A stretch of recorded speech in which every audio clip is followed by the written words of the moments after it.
ಚಿಕ್ಕಬಳ್ಳಾಪುರಲ್ಲಿ ಮತ್ತು ಕೊಯಂಬತ್ತೂರಲ್ಲಿ ಈಶಾ ಫೌಂಡೇಶನ್ ನೋಡಿರ್ಬೋದು. ಅದೇ ರೀತಿ ಶೃಂಗೇರಿಲಿ ಶಂಕರಗಿರಿ ಅಂತ ಶೃಂಗೇರಿಯಲ್ಲಿ ಇರುವಂತಹದ್ದು. ಶೃಂಗೇರಿ ಮಠದಿಂದ ಕೇವಲ 2 ಕಿಲೋಮೀಟರ್ ದೂರದಲ್ಲಿದೆ. ಈ ಬೆಟ್ಟಕ್ಕೆ ಶಂಕರಗಿರಿ ಅಂತ ಹೇಳ್ತಾರೆ. ಇಲ್ಲಿ ಶಂಕರಾಚಾರ್ಯರ 32 ಅಡಿ ಎತ್ತರದ ವಿಗ್ರಹ ಇದೆ. ಶಂಕರಾಚಾರ್ಯರಿಗೆ ಪ್ರಮುಖವಾಗಿ 4 ಶಿಷ್ಯರಿದ್ದರು. ಅವರು 4 ವೇದದ ಆಧಾರದ ಮೇಲೆ 4 ಪೀಠವನ್ನು ಸ್ಥಾಪನೆ ಮಾಡಿದ್ದಾರೆ. ಇಲ್ಲಿ ರಾಮಾಯಣ ದರ್ಶನ ಹಾಗೂ ಶಂಕರಾಚಾರ್ಯರ ದರ್ಶನ ಅಂತಿದೆ.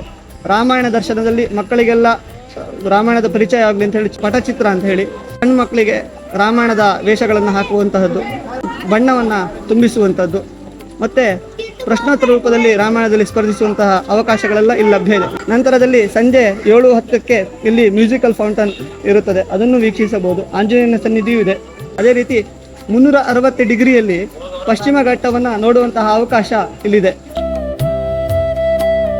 ಪ್ರತಿಯೊಬ್ಬರೂ ಸಹ ಇದರ ಸದುಪಯೋಗವನ್ನು ಪಡೆದುಕೊಂಡು ಉಭಯ ಜಗದ್ಗುರು ಮಹಾಸ್ವಾಮಿಗಳವರ ಹಾಗೂ ಶಂಕರಾಚಾರ್ಯರ ಕೃಪೆಗೆ ಪಾತ್ರರಾಗಬೇಕು ಅಂತ ಕೇಳ್ಕೊಳ್ತಾ ಇದ್ದೇನೆ. ಬನ್ನಿ ಈಗ ಇವತ್ತಿನ ಬ್ಲಾಗ್ನ ಸ್ಟಾರ್ಟ್ ಮಾಡೋಣ.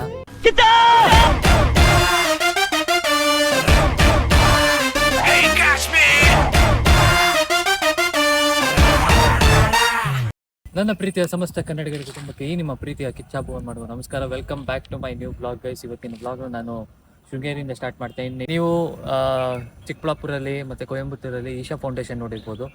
ಅದೇ ರೀತಿ ಶೃಂಗೇರಿಲಿ 32 ಅಡಿ ಶಂಕರಾಚಾರ್ಯ ಸ್ಟ್ಯಾಚ್ಯೂ ಇದೆ. ಅಲ್ಲಿ ಲೈಟ್ ಶೋ ನಡೆಯುತ್ತಂತೆ. ಅದನ್ನು ಶಂಕರಾಚಾರ್ಯ ಈಗ ಆಲ್ರೆಡಿ ಟೈಮ್ ಬಂದು ಇಲ್ಲಿ ಆಲ್ರೆಡಿ ಟೈಮ್ ಬಂದು 6:30 ಆಗಿದೆ. ಆ ಒಂದು ರೀಸನ್ಗೆ ಬೇಗ ಇಲ್ಲಿ ಮಾತಾಡಿ ಮೇಲ್ಗಡೆ ಹೋಗಬೇಕು. ಎಲ್ಲೆಲ್ಲಿ ಏನೇನಿದೆ ಅನ್ನೋದನ್ನು ತಿಳಿಸ್ಕೊಡ್ತೀನಿ. ಆದಷ್ಟು ಯಾರ ಇದ್ರ ಬಗ್ಗೆ ಗೊತ್ತಿಲ್ಲ ಅಂದರೆ ತಿಳ್ಕೊಳ್ಳಿ, ಬ್ಲಾಗ್ ನೋಡಿ, ಕಂಪ್ಲೀಟ್ ಬ್ಲಾಗ್ ನೋಡಿ ತಿಳ್ಕೊಳ್ಳಿ. ಬನ್ನಿ ಈಗ ಇವತ್ತಿನ ಬ್ಲಾಗ್ನ ಸ್ಟಾರ್ಟ್ ಮಾಡೋಣ.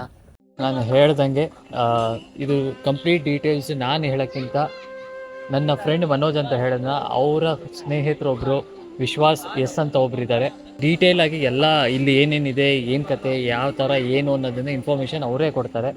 ಸೊ ಸರ್ ನಮಸ್ಕಾರ. And first of all first time ನನ್ನ ಚಾನಲಿಗೆ ಬರ್ತಾಯಿದ್ದರಿಂದ ವೆಲ್ಕಮ್. ಆ್ಯಂಡ್ ಇದ್ರ ಬಗ್ಗೆ ಏನು ಹೇಳಬೇಕು ಅಂತಿದ್ದೀರೋ ಜನಕ್ಕೆ ಅದನ್ನು ಹೇಳ್ಬೋದು.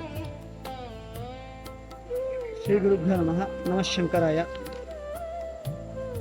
ಉಭಯ ಜಗದ್ಗುರು ಮಹಾಸ್ವಾಮಿಗಳವರ ಪಾದ ಕಮಲಗಳಿಗೆ ಸಾಷ್ಟಾಂಗ ನಮಸ್ಕಾರಗಳನ್ನು ಸಲ್ಲಿಸುತ್ತಾ, ನಾವು ಇವತ್ತು ಇರುವಂತಹದ್ದು ಶಂಕರಗಿರಿ ಅಂತ ಶೃಂಗೇರಿಯಲ್ಲಿ ಇರುವಂತಹದ್ದು. ಶೃಂಗೇರಿ ಮಠದಿಂದ ಕೇವಲ 2 ಕಿಲೋಮೀಟರ್ ದೂರದಲ್ಲಿದೆ. ಈ ಬೆಟ್ಟಕ್ಕೆ ಶಂಕರಗಿರಿ ಅಂತ ಹೇಳ್ತಾರೆ. ಇಲ್ಲಿ ಶಂಕರಾಚಾರ್ಯರ 32 ಅಡಿ ಎತ್ತರದ ವಿಗ್ರಹ ಇದೆ. 32 ಅಡಿ ವಿಗ್ರಹ ಯಾಕೆ ಕೇಳಿದ್ರೆ, ಶಂಕರಾಚಾರ್ಯರ ಜೀವಿತ ಕಾಲ 32 ವರ್ಷ. ಅದೇ ರೀತಿ 4 ಶಿಷ್ಯರು, ಶಂಕರಾಚಾರ್ಯರಿಗೆ ಪ್ರಮುಖವಾಗಿ 4 ಶಿಷ್ಯರಿದ್ದರು. ಅವರು 4 ವೇದದ ಆಧಾರದ ಮೇಲೆ 4 ಪೀಠವನ್ನು ಸ್ಥಾಪನೆ ಮಾಡಿದ್ದಾರೆ. ಅವತೀರ್ಣಶ್ಚ ಕಾಲಟ್ಯ ಕೇದಾರೇ ಅಂತರ್ಹಿತಶ್ಚಯ ಚತುಷ್ಪೀಠ ಪ್ರತಿಷ್ಠಾತಾತ್ ಜಯತಾತ್ ಶಂಕರೋ ಗುರುಹು ಅಂತ ಹೇಳಿ. ಅಂದರೆ ಕಾಲಟ್ಟಿಯಲ್ಲಿ ಅವತಾರ ಮಾಡಿ ಕೇದಾರದಲ್ಲಿ ಅಂತರಾದಂತಹ ಶಂಕರಾಚಾರ್ಯರು 4 ಪೀಠಗಳನ್ನು ಸ್ಥಾಪನೆ ಮಾಡಿದರು. ಭಾರತದ 4 ದಿಕ್ಕುಗಳಲ್ಲಿ, ದಕ್ಷಿಣದಲ್ಲಿ ಶೃಂಗೇರಿ, ಪೂರ್ವದಲ್ಲಿ ಪುರಿ, ಉತ್ತರದಲ್ಲಿ ಬದರಿ, ಪಶ್ಚಿಮದಲ್ಲಿ ದ್ವಾರಕಾ ಪೀಠಗಳನ್ನು ಸ್ಥಾಪನೆ ಮಾಡಿರ್ತಾರೆ.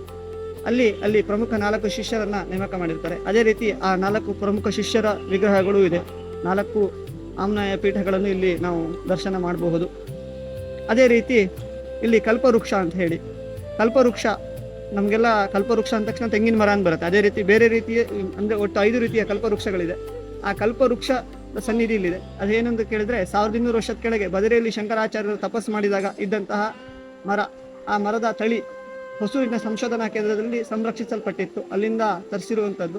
ಡಾಕ್ಟರ್ ರಾವ್ 1967 ಅದ್ರ ಬಗ್ಗೆ ಅಧ್ಯಯನ ನಡೆಸಿದ್ದಾರೆ. ಅದರ ದಾಖಲೆಗಳು ಎಲ್ಲವಿದೆ. ಅದನ್ನು ತಂದು ಇಲ್ಲಿ ನೆಡಲಾಗಿದೆ. ಅದು ಕಲ್ಪವೃಕ್ಷ ಅಂತ. ಮತ್ತು ಇನ್ನೊಂದು ಅಂದರೆ ಇಲ್ಲಿ ಪರಿಕ್ರಮಕ್ಕೆ ಒಂದು ಅವಕಾಶ ಇದೆ. ನಮಃಶಂಕರಾಯ ಅಂತ ಜಪ ಮಾಡ್ತಾ ಶಂಕರಗಿರಿಗೆ 3, 5, 7, 11 ಈ ಥರ ಪ್ರದಕ್ಷಿಣೆಯನ್ನು ಹಾಕಿ ನಂತರದಲ್ಲಿ ಕಲ್ಪವೃಕ್ಷಕ್ಕೆ ತಮ್ಮ ಪ್ರಾರ್ಥನೆಯನ್ನು ಸಲ್ಲಿಸಲು ಒಂದು ಅವಕಾಶ ಇದೆ. ಮತ್ತು ಅದೇ ರೀತಿ ಇಲ್ಲಿ ರಾಮಾಯಣ ದರ್ಶನ ಹಾಗೂ ಶಂಕರಾಚಾರ್ಯರ ದರ್ಶನ ಅಂತಿದೆ. ರಾಮಾಯಣ ದರ್ಶನದಲ್ಲಿ ಮಕ್ಕಳಿಗೆಲ್ಲ ರಾಮಾಯಣದ ಪರಿಚಯ ಆಗಲಿ ಅಂತ ಹೇಳಿ ಪಟಚಿತ್ರ ಅಂತ ಹೇಳಿ ಪಟಚಿತ್ರ ಅಂತ ಭಾರತೀಯ ಪುರಾತನವಾದಂತಹ ಒಂದು ಚಿತ್ರಕಲೆ. ಅದರಲ್ಲಿ ರಚಿಸಿರುವಂತಹ ಚಿತ್ರಗಳು ರಾಮಾಯಣದ್ದು. ಅದನ್ನು ನಾವು ನೋಡ್ಬೋದು.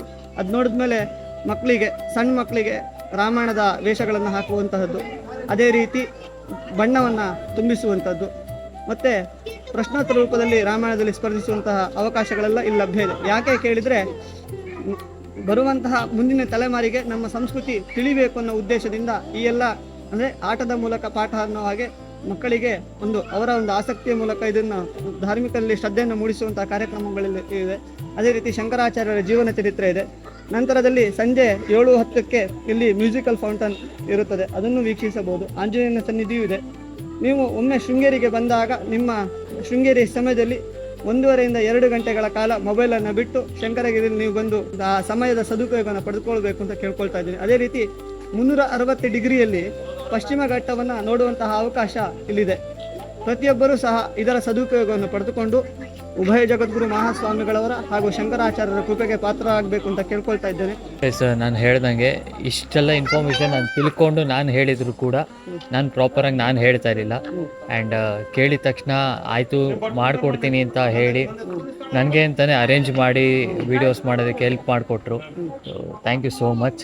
ಆ್ಯಂಡ್ ಸೊ ಇಲ್ಲಿ ಶೃಂಗೇರಿಗೆ ಬಂದಾಗ ನಿಮ್ಮ ಫ್ಯಾಮಿಲಿ ಜೊತೆ ಆಗಲಿ ಇಲ್ಲ ನಿಮ್ಮ ಫ್ರೆಂಡ್ಸ್ ಜೊತೆ ಆಗಲಿ ಇವ್ರ ಜೊತೆನೇ ಬರಬೇಕು ಅಂತ ರೂಲ್ಸ್ ಏನಿಲ್ಲ. ಇಲ್ಲಿಗೆ ನೀವು ಒಬ್ಬರೇ ಬಂದರೂ ಕೂಡ ಖುಷಿಯಾಗಿ ಎಂಜಾಯ್ ಮಾಡೋವಂಥ ಪ್ಲೇಸ್ ಇದು. ಬಿಕಾಸ್ ಎಂಜಾಯ್ ಮಾಡೋ ಜೊತೆಗೆ ಒಂದು ನಾಲೆಜ್ ನಿಮಗೆ ಗೇಯ್ನ್ ಆಗುತ್ತೆ ಇಲ್ಲಿ ಬಂದಾಗ. ಸಾಯಂಕಾಲ ಬಂದಾಗ ನಿಮಗೆ ಫೌಂಟೇನ್ ಇರುತ್ತೆ, ಫೌಂಟೇನಲ್ಲಿ ಎಂಜಾಯ್ ಮಾಡ್ಬೋದು. ಇಲ್ಲಿ ಮೇಲ್ಗಡೆ ಶಂಕರಾಚಾರ್ಯ ಸ್ಟ್ಯಾಚ್ಯೂ ಹತ್ರ ಹೋದಾಗ ನಿಮಗೆ ನಾಲೆಜ್ ತುಂಬ ಗೇಯ್ನ್ ಆಗುತ್ತೆ. ಬಿಕಾಸ್ ಇವ್ರು ಹೇಳ್ದಂಗೆ ಚಿಕ್ಕ ಮಕ್ಕಳಿಗೆ ಇವಾಗ ಜೆನ್ಜಿ ಅಂತ ಏನು ಹೇಳ್ತಾರೆ, ನಮ್ಮ ಕರ್ನಾಟಕದ ಬಗ್ಗೆ ಹಿಸ್ಟ್ರಿ ಆಗಲಿ ಇಲ್ಲ ಇಂಡಿಯಾ ಬಗ್ಗೆ ಹಿಸ್ಟ್ರಿ ಆಗಲಿ ಏನೂ ಗೊತ್ತಿಲ್ಲ. ಎಲ್ಲ ಬೇಕಾಬಿಟ್ಟು ಲೈಫ್ ಅಂದರೆ ಎಂಜಾಯ್ ಮಾಡಬೇಕು, ಆರಾಮಾಗಿರಬೇಕು ಅನ್ನೋ ಥರ ಇದ್ದಾರೆ. ಸೊ ಆ ಒಂದು ರೀಸನ್ಗೆ ಇಲ್ಲಿ ರಾಮಾಯಣ ಬಗ್ಗೆ ಆಗಿರ್ಬೋದು, ಇನ್ನು ಕೆಲವೊಂದು ಬೇರೆ ವಿಷಯಗಳನ್ನ ಅವರು ಪ್ರಾಕ್ಟಿಕಲಾಗಿ ಕೂಡ ಇಲ್ಲಿ ಅರೇಂಜ್ ಮಾಡಿದ್ದಾರೆ ಅಲ್ವಾ, ಅರೇಂಜ್ ಮಾಡಿದ್ದಾರೆ. ಸೊ ಯಾರ್ಯಾರು ಈ ವಿಡಿಯೋ ನೋಡ್ತಾ ಇದ್ದೀರಾ, ನಿಮ್ಮ ಮಕ್ಕಳನ್ನ ಆ್ಯಂಡ್ ನೀವು ಯಾರೇ ಇದ್ರೂ ಕೂಡ ಶೃಂಗೇರಿಗೆ ಬಂದಾಗ ಒಂದು 2-3 ಅವರ್ ಟೈಮ್ ಮಾಡಿಕೊಂಡು ಇಲ್ಲಿಗೆ ಬಂದು ವಿಸಿಟ್ ಮಾಡಿ. ಆ್ಯಂಡ್ ಐ ಹೋಪ್ ನನ್ನ ಚಾನಲ್ ಇದು ಫಸ್ಟ್ ಟೈಮ್ ನಾನು ಇಂಥ ಒಂದು ವಿಡಿಯೋ ಮಾಡ್ತಿರೋದು. ಆ್ಯಂಡ್ ನನಗೂ ಇಂಥ ವಿಡಿಯೋ ಮಾಡೋದಕ್ಕೆ ಒಂದು ಮೋಟಿವೇಟ್ ಸಿಕ್ತು. ನಾನು ಫಸ್ಟ್ ಆಫ್ ಆಲ್ ನಾನು ಥ್ಯಾಂಕ್ಸ್ ಹೇಳಬೇಕಾಗಿರೋದು ಮನೋಜ್ಗೆ. Thank you so much Manoj, because ಅವರಿಂದ ನನಗೆ ಇವ್ರ ಪರಿಚಯ ಆಗಿದ್ದು ಆ್ಯಂಡ್ ತುಂಬ ನಾನು ಕಲ್ತ್ಕೊಂಡೆ. ಸೊ ಐ ಹೋಪ್ ಈ ವಿಡಿಯೋ ನಿಮ್ಗೆ ಇಷ್ಟ ಆಗಿದೆ ಲೈಕ್ ಮಾಡಿ, ಶೇರ್ ಮಾಡಿ, ಸಬ್ಸ್ಕ್ರೈಬ್ ಮಾಡಿ. ಒಂದು ವಿಷಯವನ್ನ ಇಂಪಾರ್ಟೆಂಟ್ ಅಂದರೆ ಪ್ರಮುಖವಾದ ಒಂದು ವಿಷಯವನ್ನು ತಿಳಿಸ್ಬೇಕಿತ್ತು. ಶಂಕರಗಿರಿಗೆ ಬರುವಂಥವರು ಚಪ್ಪಲಿಯನ್ನು ಹಾಕೊಂಡು ಬರಬೇಕು. ಯಾಕೆಂದರೆ ಮೇಲೆ ಹತ್ತಕ್ಕೆ ಆಗದಿದ್ದವರಿಗೆ ಎಸ್ಕಲೇಟರ್ ವ್ಯವಸ್ಥೆ ಇದೆ. ಆ ಎಸ್ಕಲೇಟರ್ಗೆ ಚಪ್ಪಲಿ ಅವಶ್ಯಕತೆ ಇದ್ದು ಚಪ್ಪಲಿ ಹಾಕೊಂಡು ಬನ್ನಿ, ಬಿಡೋದಕ್ಕೆಲ್ಲ ವ್ಯವಸ್ಥೆ ಇದೆ. ಅದೇ ರೀತಿ ಬೆಳಿಗ್ಗೆ 7 ಗಂಟೆಯಿಂದ ಮಧ್ಯಾಹ್ನ 1:45ವರೆಗೆ ಹಾಗೂ ಮಧ್ಯಾಹ್ನ 3ರಿಂದ ಸಂಜೆ 7:45ರವರೆಗೆ ಇದು ಪ್ರವೇಶ ಇರುತ್ತೆ. ಈ ಪ್ರವೇಶಕ್ಕೆ ಇದು ಉಚಿತವಾಗಿರುತ್ತೆ. ಎಲ್ಲರೂ ಈ ಸಮಯದಲ್ಲಿ ಬರಬೇಕು. ಅದೇ ರೀತಿ ಪ್ರತಿ ಮಂಗಳವಾರ ರಜೆ ಇರುತ್ತೆ, ಸರ್ಕಾರಿ ರಜೆ ದಿನ ಹಾಗೂ ವಿಶೇಷ ಸಂದರ್ಭಗಳನ್ನು ಬಿಟ್ಟರೆ ಮಂಗಳವಾರ ಸಂಪೂರ್ಣವಾಗಿ ಬಂದಿರುತ್ತೆ. ಉಳಿದ ದಿನಗಳಲ್ಲಿ ಎಲ್ಲರೂ ಬಂದು ಇದರ ಸದುಪಯೋಗವನ್ನು ಪಡ್ಕೊಂಡು ನೀವು ಶೃಂಗೇರಿಗೆ ಬಂದಂತಹ ಕ್ಷಣವೇ ಅಮೂಲ್ಯ. ಅದರಲ್ಲಿ ಇಲ್ಲಿ ಉಳಿದಂತಹ ನಿಮ್ಮ ಸಮಯವನ್ನು ಕಳೆದು ಹೋಗಬೇಕು ಅಂತ ಹೇಳಿ ನಿಮ್ಮಲ್ಲಿ ನಾನು ಕೇಳ್ಕೊಳ್ತಾ ಇದ್ದೀನಿ. ಎಸ್, ನಾನು ಹೇಳ್ದಂಗೆ ಇಲ್ಲಿ ಬಂದವರು ಖಂಡಿತ ವಿಸಿಟ್ ಮಾಡಿ. ಆ್ಯಂಡ್ ಈ ವ್ಲಾಗ್ನ ಇಲ್ಲೇ ಮುಗಿಸ್ತಾ ಇದ್ದೀನಿ. ಯಾವಾಗಲೂ ಹೇಳ್ತಾರೆ ಒಂದೇ ಮಾತು, ಗೆದ್ದೇ ಗೆಲುವು ಒಂದು ದಿನ, ಗೆಲ್ಲಲೇಬೇಕು ಒಳ್ಳೆತನ ಅಂತ ಹೇಳ್ತಾ ಈ ನಿಮ್ಮ ಪ್ರೀತಿಯ ಕಿಚ್ಚಾಭುವನ್ ಮಾಡುವ ನಮಸ್ಕಾರ. See you in the next vlog. See you, take care, ಶುಭರಾತ್ರಿ, ಬಾಯ್. ತುತ್ತುವನ್ನ ತಿನ್ನೋಕೆ, ಬೊಗಸೆ ನೀರು ಕುಡಿಯೋಕೆ, ತುಂಡು ಬಟ್ಟೆ ಸಾಕು ನನ್ನ ಮಾನ ಮುಚ್ಚೋಕೆ, ಅಂಗೈಯಗಲ ಜಾಗ ಸಾಕು ಆಯಾಗಿರಕ್ಕೆ.